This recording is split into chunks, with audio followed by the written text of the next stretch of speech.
মানে কিস্তি নিতে আসছি। কিস্তি নিতে আসছেন তো চিল্লাচ্ছেন কেন? তো আপনাদের কিস্তি ছেড়ে নাকি প্রতিদিন বাড়িতে ঘোরাঘুরি নিজের বাড়ির মতো চিল্লা যাচ্ছেন? কি হয় বেটা এত চিল্লাচিল্লি কি তোমার বাপু আমরা কিস্তি তো দিবাই পারবো না। কেন? আমার বেটা তো মারা গেল। বেটা? আপনি যে কালকে বলেন আপনার বেটা বলে মারা গেছে। না চিন্তা গেলে তো ভগবান আপনি তো খরচার লোক, কিস্তি দেন। মিথ্যে কথা বলে আপনি কিস্তি দিচ্ছেন না। মোর হয়ে গেছি তুই মুখে খরচা খুঁজিস তো কিস্তি দিও না।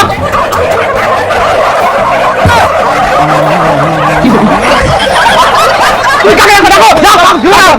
আপনি কিস্তি না তুলে চলে আসছেন। আপনি যদি কিস্তি না তুলতে পারেন তো কাজে ঢুকছিলেন কেন? আপনার ঢুকিয়ে দিয়ে আমরা বেতন দিব। একটা কাজও ঠিকঠাক করতে পারছি না। না মানে স্যার আপনাকে আর কিছু বলতে হবে না। কালকে দিনের মধ্যে একটা দল গঠন করবে না, দিনে দিনে একটা লোন যায়। মুখ দেখতে আসছে মুখ, কাজকর্ম ঠিকঠাক করে না, লোন দেয় না, কি দেয় না। বসে বসে বেতন দিব নাকি? এখন আমি যা বেতন পাই, যারা কিস্তির টাকা দেয় না তাদের কিস্তি চালিয়ে দিতে দিতেই আমার বেতন শেষ। দাদা এরকমও হয়? অবশ্যই। কতদিন পর যে আমি মাংস খেলাম। একটু বিরিয়ানিটা তাড়াতাড়ি আনতে বলুন। দাদা বিরিয়ানি আনেন তাড়াতাড়ি। অনেকদিন ধরে বিরিয়ানি খাইনি।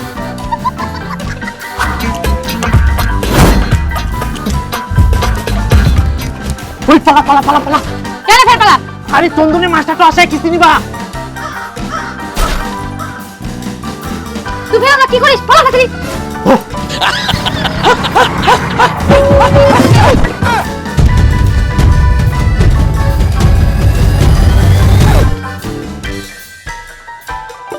ওই দিদি বাড়ি আছেন? ওই তোর মা বাবা কোথায় রে? আমি জানি না। আজকাল জানিস না? তোর কি মা বাবা বলে যায় না তোকে কোথায় যায়? না। ফোন করি তোকে নাড়ু খাতে দেবো, বল কোথায় আছে? বাড়ি আছে না? আমি জানি না। এই জুতাগুলো যাচ্ছে তো বাবা জুতা এগুলা, তার মানে বাড়িতে আছে, বল। জানি না।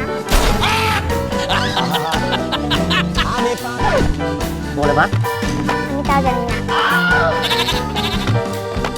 এবার বল। বলবো না। তোকে তো নাড়ু খেতে দিলাম, বল না। এবার বল। বলবি না? এই দে বিরিয়ানি, এবার তো বল। আচ্ছা ঠিক আছে।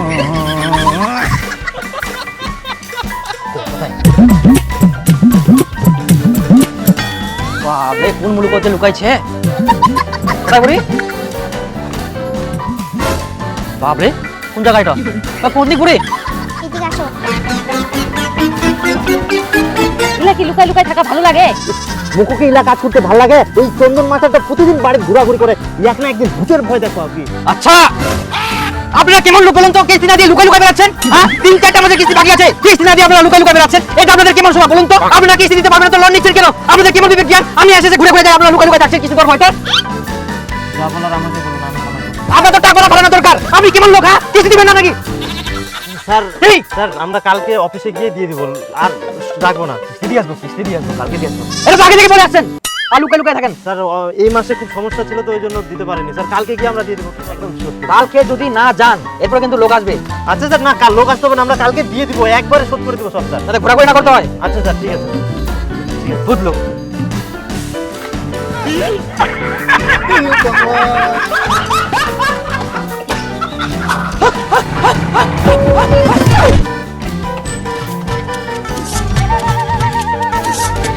এই আজকে যে আমার কোথায় পালাইছে, তাও আবার বাইরের দরজা বন্ধ করে। এ লোকগুলো এত ছেচরা, দেখা যাক তো কতক্ষণ লুকায় থাকতে পারে। আমিও আজ সারাদিন এখানে আছি। তোর জন্য আমাকে এখন বাচ্চারা লুকানো হচ্ছে। আস্তে কথা কো, মাথাটা শুনে পাবে। ফিরে থাক। তো মুই কি করি জানতো দিন, টাকা নাই তো লুকায় থাকবো হবে বাচ্চারা। আজকে তো আমাকে যে করে কিস্তি নিয়ে যেতে হবে, না হলে তো আজকে আমাকে অফিসে ঢুকতে দেবে না। এই লোকগুলোর জন্য আমার চাকরি যাবে এবার। একদিন আপনি থাকলাম কি বিরিয়ানির লোক দেখায় না, কুই দিয়ে বাবা মামা উড়াচ্ছে। আজকে থাক সবাই তো বাচ্চারা থাকি, বাচ্চাটা না যাইলে। দুপুর 12টা বেজে গেল, লোকগুলো তাও নাই, খাওয়া দাওয়া করবে কিনা। চেয়ারটা লাগিয়ে গেল মোর। হ্যাঁ লাগি যাতে পাতাটা ফটকাইবো। হ্যাঁ গুটু ছানা। তুমি বুঝছো আমার ভালো লাগে তুমি বাড়ি যা। হ্যাঁ বাড়ি যাবো না তো থাক বসি না, যেমন দেখা দিয়ালু ওখানে বকেছিস?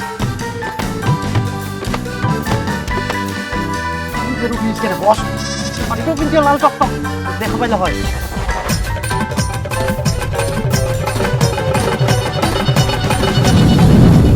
ও সন্ধ্যা হয়ে গেল তাও লোকগুলা নাই, কোথায় যে পালাইছে? দরজায় চাবি টাবি দিয়ে যাইনি খালি সারা দিন থাকলাম তাও লোকগুলা নাই, খাওয়া দাওয়া নাই। তো আর কিছুক্ষণ কেমন রাত হয়ে যাবে তাও আসে কিনা বাড়িতে? লোকগুলা কিস্তি দেওয়ার হতে কোথায় কোথায় পালায়। ছি, কালকের কথা বলে আজকে একদম তালা চাবি দিয়ে পালা।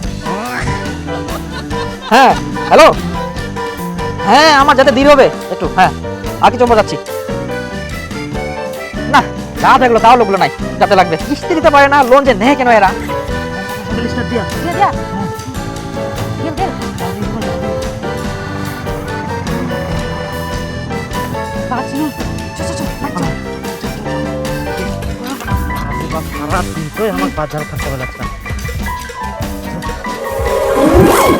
আচ্ছা তোমার তাহলে এই বুদ্ধি, মুই তোমার হচ্ছে জানো নি। দাঁড়াও এবার কোন যাবেন তোমরা? তুলা রাত্রি আজকের দিনটা তো খালি কোনো মতো বাসায় গেল, তারপরে কি হয়? আর কত বাঁচিবেন? ওর হাত থাকলে তোমরা রক্ষা পাবো না নেবা। অনেক লুকেন দাদা, আজকে তো আমি কিস্তি না নিয়ে যাচ্ছি না, আপনাদের দিতে হবে। আর কত কি করবেন? চাও তাহলে কিন্তু আমি ম্যানেজারকে ডাকতে বাধ্য হবো, বুঝলেন?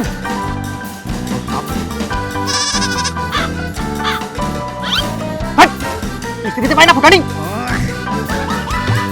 দাদা মানে একদম কথা বলবেন আপনি। আরে রাত পার হলেও আমি আজকে থাকবো, কিস্তি না নিয়ে আমি যাবো না। স্যার এরকম করে না, একদম এরকম না, একটা কথা শুনতে চাই না আমি। স্যার একটু বুঝেন, আমরা সারাদিন কিস্তির জন্য একটা অফিসে বসেছিলাম, আবার লোনটা নিয়ে আপনাকে দিয়ে দিতাম। বলেন নাহলে বলেন, আমরা একটা অফিসে বসেছিলাম যে আজকে লোনটা নিয়ে তারপরে বাড়ি যাব। লোনটা আমাদের কালকে দিয়ে দিবে, তখন আপনাকে দিয়ে দিব। তো ওগুলো আমি ফালতু কথা শুনবো না। স্যার ব্যাপারটা বোঝেন, আমরা কালকেই কিস্তি দিয়ে দিব। আর আপনার যদি বিশ্বাস না হয় তাহলে আপনি আমাদের সঙ্গে থাকেন আজকে রাতে, সকালে তারপর ফালতু কথা বলবেন না আমাকে, বুঝলেন? স্যার আজকে রাতে ছেড়ে দেন, আমরা কালকে সত্যি দিব। বলছি তো আপনি থাকেন, সকালে আমাদের সঙ্গে যাবেন, লোনটা পাবো আপনার হাতে, ওখানেই তুলে দিব, তারপরে আপনি যায়েন। আপনাদের যদি বিশ্বাসই না হয়, দেখেন স্যার আমাদের ফ্যামিলি ওরকম না, কোথায় আছে না, অভাবে স্বভাব নষ্ট, ভজনে কুল নষ্ট, ওই অবস্থা হচ্ছে আমার। সত্যি দিবেন তো? একদম দিয়ে দেবো, আমরা গরিব মানুষ স্যার, আমরা নাটক করি না, আমরা টাকা হলে টাকাটা দিয়ে দিব। কালকে যাতে মিস না হয়। হ্যাঁ হ্যাঁ দেখুন দেখুন, বাড়িতে ভালোভাবে একটু খোঁজ করে দেখুন না। আসি স্যার, বলছি আমি তো কয়েক মাস থেকে কিস্তি স্যালারি পাচ্ছি না স্যার, আর এই মাসটা এখনো পেলাম না স্যার, যদি একটু দেখেন ভালো হয়। স্যালারি? আপনি তো কয়েক মাস ধরে একটাও কিস্তি রিকভার করতে পারেননি। স্যার এই মাসের বেতনটা আমার খুব প্রয়োজন, যদি পেতাম খুব ভালো হতো স্যার, যদি একটু দেখেন। আপনি তো এই মাসেও 2,000 কিস্তিটা তুলতে পারেননি, সেজন্য আপনার বেতন থেকে কাটা গেছে। আপনি যতদিন না কিস্তি তুলতে পারবেন ততদিন আপনি বেতন পাবেন না।